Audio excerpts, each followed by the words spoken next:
Hello friends. So we are now still in Old English period. That's a good idea. 450 to 1150. We have not moved out of Old English period because Old English period requires our attention like an infant requires the attention of the mother, isn't it? Yes. So we find that we have seen the different characteristics of Old English. We saw that Old English vocabulary, that is pure. Old English spelling, we saw some strange characters there. Then we saw Old English pronunciation, that we saw, that is the great vowels, they were pure vowels. And the next characteristics was Old English grammar, that is full of inflections, So Old English, the general character of Old English, it is synthetic language. Synthetic means not analytic. What that means what? Analytic language, modern English language, analytic, because the relationship between words in the sentence is shown by means of prepositions. But in Old English it is synthetic, that means, or Latin is synthetic language, Greek is synthetic language, that means or the relationship between words in a sentence was shown by or indicated by changing the endings of words. Like in modern Hindi, I told you, we say acha, ladka, ache, ladke, achi, ladki. See that the ending changes, like stan, as we have seen. So today we will see another characteristics, that is Old English adjectives and their declensions. Declensions means groups. So here we have got in Old English adjectives, they have two groups or two declensions. Two groups, or you call two declension. And declension means we have already seen what is declension, a group having some common characteristics. See, as I have already told you, PG1 can be a declension and PG2 can be a declension, or races. Like a human race, you have got yellow race, white race, red race, then red Indians, red race, then brown race, and so on. So you have got, that is, all are humans, but different groups are given different names, like that. All are adjectives, but different two groups of adjectives. One is, we call the one group is strong adjectives, and one is weak adjectives. Strong doesn't mean it is like a, like adjectives are like Bruce Lee, no, not that. What that means, the adjectives, when the noun stands alone without a definite article, or some words like the definite article, like demonstratives, see, that, this, those, these. For example, if we say, see, boy, that is, for this you need a strong form of the adjective. So that in Old English. But when you say the boy, your adjective will become weak. The adjective will come here. So that means when the noun stands alone, you use the strong form of the adjective. When the noun stands with the help of or accompanied by, not with the help of, but accompanied by a word like the definite article or demonstrative pronouns, you use the weak form of the adjective. More of this you can see now itself. Okay. So the adjectives, it was a fully inflected. The adjectives were fully inflected. Means there are you have got two groups. Then you have got three genders, and all the three genders have different forms, and you have got two numbers, that means two numbers, that is singular and plural, two numbers, singular and plural, and four cases. Fourth point is four cases. Cases means you have already seen depending on the function. So you have got nominative, N, genitive, that is possessive, and dative, indirect objects, and accusative, that is direct object. So when a noun is used in the accusative case, the adjective also should be used in the accusative case. when you are using a masculine noun, you should use a masculine form of the adjective. That is the point. So you have got these points. Okay. So one by one we can see from an illustration that's better. So suppose you take an example of, see, first you will take strong adjective. Strong adjective, how? And the adjective will be good. For example, if you say God God man. See, God man means good man. So here the adjective is strong. Why? Because it is not accompanied by any article or any demonstrative pronoun. But when you say God, same word, God man, this adjective is said to be weak because it is accompanied by, or the noun is accompanied by, because noun is accompanied by the, not the adjective, noun is accompanied by the definite article, but when the adjective comes in between, that's all. So, the good man. See, this means the good man. The good man. So, in this case, you will see God. God means good. Old English pronunciation is like that. You can't help it. We are not using it now. So, God means, God is the strong form. Here, God is weak form because just before that you have got an article.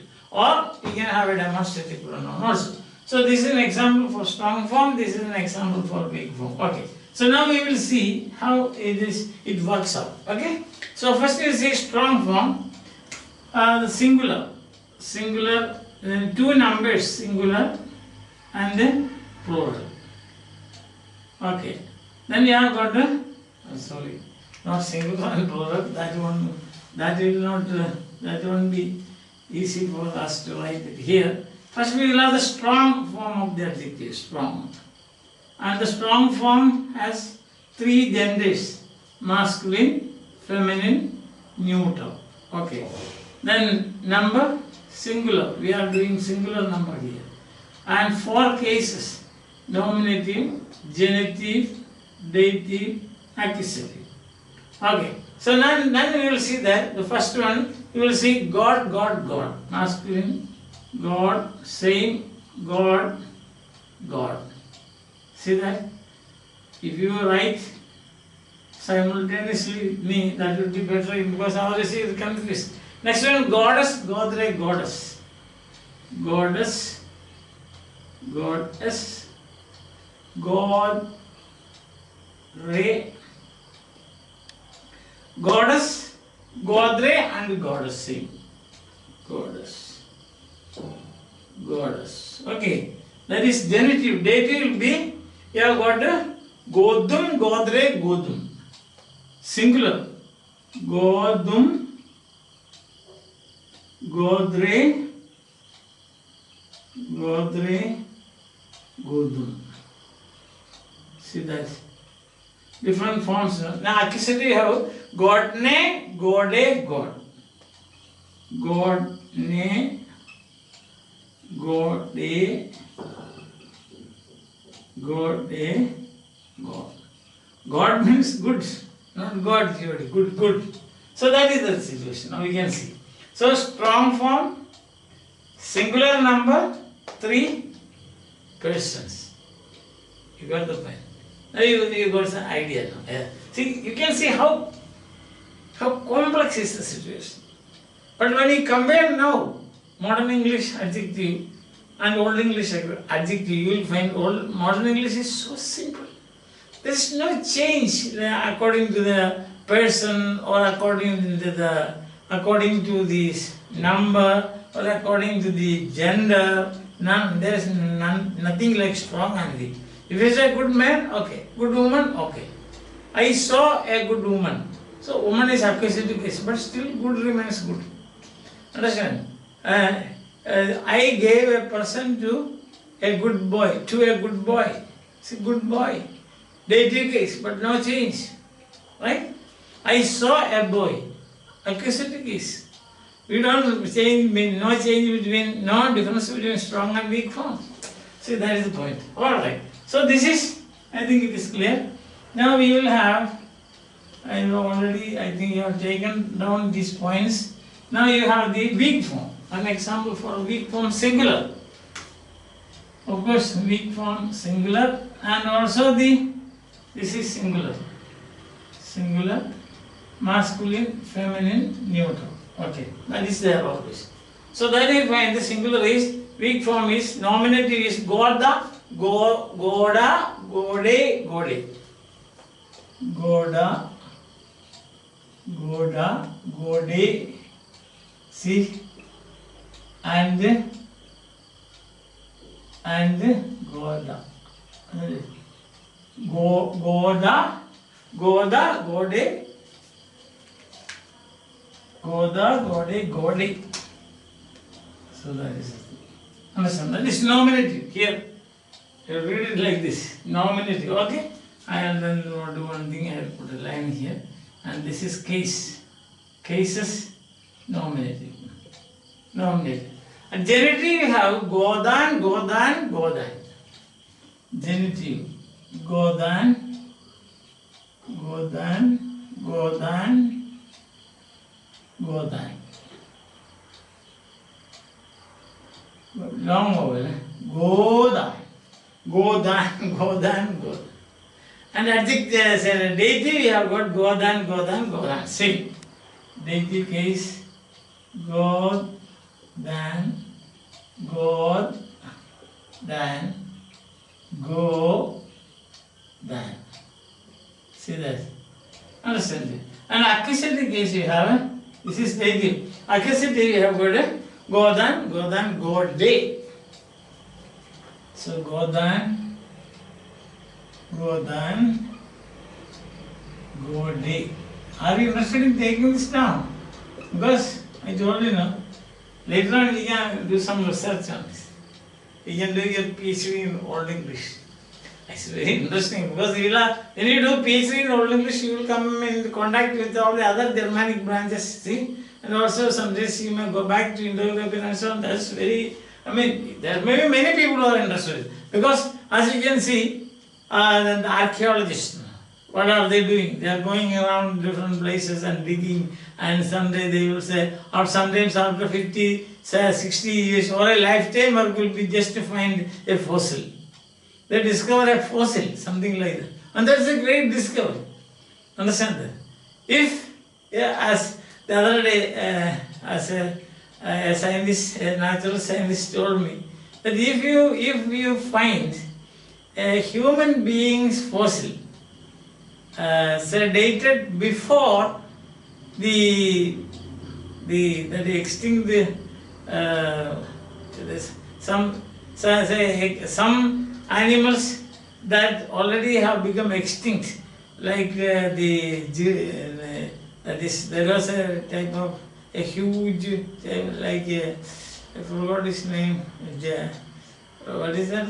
It's, that is the name of that animal is. Oh, there is a film also now, based on the dinosaur. Is it dinosaur? Dinosaur, I think. I don't know whether any of that huge animal, that I forgot his name. Suppose you find the fossil of a human being dated before the extinction of this particular animal. I think it is dinosaur or something like that. So then all the theory of evolution will become obsolete, and it will be disproved, so to say. The Darwin's theory of evolution will stand disproved if you find a human being's fossil before the date of a dinosaur. Understand? Yeah, that is the thing. So this is what I am telling about the thrill of studying old things, old English, old civilizations and things like that. Okay, so that's a different thing. If I have made any mistake in this observation of mine, you just what you should say, you delete it. All right? I have nothing to do with it. I was just thinking about scientists the other day who told me about evolution and so on. All right, here. So there you are. And here what you have got is this. So you have got in singular how many forms? In singular you have 1, 2, 3, 4, 5, 6, 7, 8, 9, 10, 11, 12, 13, 14, 15, 16, 17, 18, 19, 20, 21, 22, 23, 24. It's singular. You had the singular, the singular adjective had 24 different forms. Now, how many forms do we have today? Just one. That is simplification of inflections you will find later. So, the Middle English period, Old English period is known by the full inflection. Full inflection. The language is fully inflected like this. The singular adjective in two groups, strong and weak, and two groups, one number, that is singular number, and with the genders 3 and cases 4, you have got 24 different forms. So you can establish this fact now. What is that fact? That Old English is a fully inflected language. When you come to Middle English, what will happen? You will find leveling of this. When you come to Modern English, a total loss of inflections. Now 24, no? Okay. Now let us think about the plural. It's only singular, no? Plural. Okay, plural forms, let us see, plural. Same thing, masculine, feminine, neutral. The nominative, genitive, dative, accusative. So for same table we can say. So gode, goda, goth. That is how it was inflected. That is gode, go, de, goda, goda, goth. See that? Singular. How many? 3 forms. And what about genitive? Godra, godra, godra. Godra, godra, godra.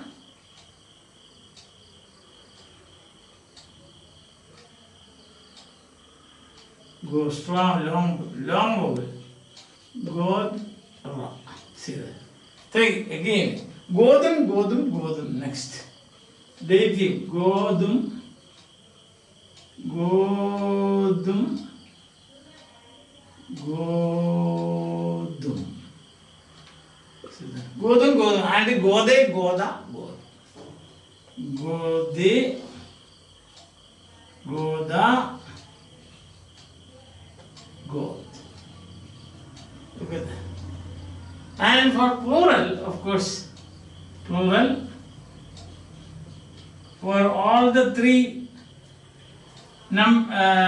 genders, masculine, feminine and neutral, all the 3 genders. And then you have got nominative, genitive, dative, accusative. You have got only 4 forms. Godan, godena, godum, godan, godena, godena, godum, godan, godan, godena, godum and godan. And godan. So 24 forms we already counted. Now how many more? 25, 26, 27, 28, 29, 30, 31, 32, 33, 34, 35, 36, 37, 38, 39, 40. Old English adjectives have 40 forms. Some of them, of course, similar. But still we can say 40 different forms. What about modern English? Nothing. Only one form. There is no distinction between masculine, feminine, neutral. No distinction between singular and plural. No distinction between declensions, strong and weak. No distinction as far as cases are concerned. Wonderful, no? Yes. This is how modern English has become so simplified. Total loss of inflection. Otherwise, we would be teaching and studying these things in the classrooms. Imagine. So, of 14 out of 40, only one form remains. Think of this. This means good. This word means good. So, good. Good for everything. Singular good, plural good, singular masculine good, feminine good, neutral good, nominative good, genitive good, dative good, accusative. Plural goods, nominative goods, and plural, masculine, feminine, neutral, only one form. Then you have got strong, there is nothing like strong and weak. So imagine.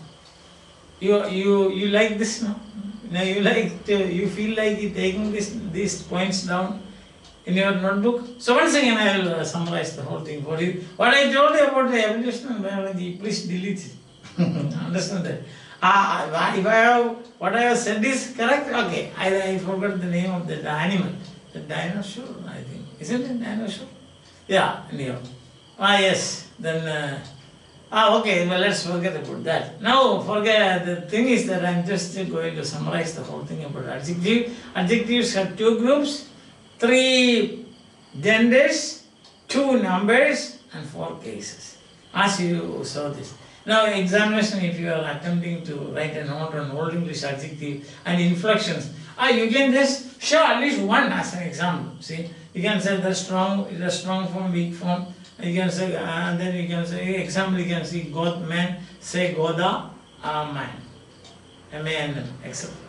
That is about strong and weak form. Then declension, you can say strong and weak are 2 declensions, so 2 groups. Then you can say there are 4 cases: nominative, dative, genitive, dative, and accusative. Example: this there are 2 numbers, single and plural. That's all. That much. I'm giving an example. So with this, I think that we can leave this area of adjectives, and we will have in the next class we will have something else, that is definite articles. The definite articles also fully inflected. You want me to do it this, or you can manage yourself. I will ask, as I am taking this in detail, in the next class you can expect me to appear before you with the inflections of the definite article the. And the same thing you will find that number of forms, but in modern English you will find only one form, the. Whether it is plural or the boys, the boy. See, the mountains, the mountain. So singular, plural. No masculine, no feminine, no plural. So now you get an idea. When you have got when you get more examples like this, then you get an idea. Inflected means this. But if I just come and say, oh, Old English was a fully inflected language, what do you understand? So if you have different words, different categories are inflected, then you can know what is nominative. Nominative means subjective. Then when a noun functions as the subject, you say it is nominative. When a noun shows possession, you say it is in the genitive case. When a noun functions as the direct object, you say it is in the accusative case. When a noun functions as the indirect object, you say it is dative case. I think it is clear to you. So for the time being, bye. See you again. Have a nice time.